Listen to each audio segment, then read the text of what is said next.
اب کی بات آپ نے کی، دیکھیں نا، ابھی اگر آپ نے ججز کا بھی حوالہ دیا، 2017-18 کے جو واقعات تھے جسٹس شوکت صدیقی صاحب کے ساتھ کیا ہوا، اس وقت شوکت صدیقی صاحب بھی کہہ رہے تھے بیٹھ کے کہ یہ سارے ججز جو اب خط لکھ رہے ہیں اس وقت کیوں خاموش تھے، بلکہ خوش تھے. تو کسی کے خلاف کچھ ہو جائے تو خوش ہو جاتے ہیں، اس وقت مداخلت اچھی لگتی ہے. اپنے خلاف کچھ ہو رہا ہو وہ پھر مداخلت کے لیے پھر وہ سامان آسمان تک جو وہ باتیں جاتی ہیں، میں اور کوئی لفظ استعمال نہیں کرنا چاہ رہا. اسلام آباد ہائی کورٹ کے ایک سینئر جج صاحب جو ان 6 ججز میں شامل ہیں جنہوں نے خط لکھا ہے جوڈیشل کونسل کو، ان کی میں آپ کو ایک مثال دیتا ہوں کہ آپ کو یاد ہوگا 2017 میں آپ کا ایک ساتھی ہے مطیع اللہ جان، جی اس کی فیملی پہ اٹیک ہوا. یہ ان کے اغوا ہونے سے پہلے کا واقعہ. اچھا. تو راول پنڈی اسلام آباد یونین آف جرنلسٹ جو ہے، اس نے مجھے کہا جی کہ آپ اپنے 3-4 ساتھیوں کے ساتھ اس واقعے کی انویسٹیگیشن کریں، کیونکہ ہمیں پولیس نے تو انصاف نہیں دینا، نہ عدالت دینا، تو آپ اس کی انویسٹیگیشن کر کے ہمیں بتائیں کہ اس میں کون ملوث ہے.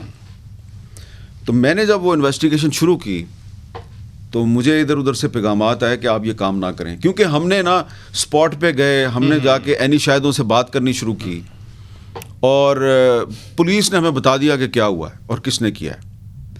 تو جو کرنے والے تھے انہوں نے مجھے اور کلب علی جو ڈان کا رپورٹر ہے، صغیر چودھری، یہ سارے جو ہم کام یہ کر رہے تھے، ہمیں روکنے کی کوشش کی تم یہ کام نہ کرو.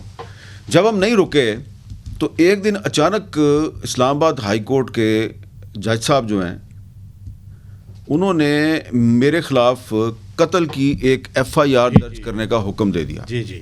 اچھا، قتل یاد ہے، قتل 2010 میں ہوا تھا شمالی وزیرستان میں، اور FIR درج کروا رہے ہیں وہ 2017 میں میرے خلاف تھانہ رمنا اسلام آباد میں. تو اس کے بعد مجھے پھر بلایا گیا ایک جگہ پہ اور کہا گیا جی کہ آپ باز آ جائیں، ہم یہ ختم کرا دیں گے. ٹھیک ہے. میں نے کہا نہیں جی، میں شامل تفتیش ہو جاتا ہوں. میں نے ضمانت قبل از گرفتاری کرائی اور شامل تفتیش ہو گیا، اور پھر ایک لمبا پروسیس تھا.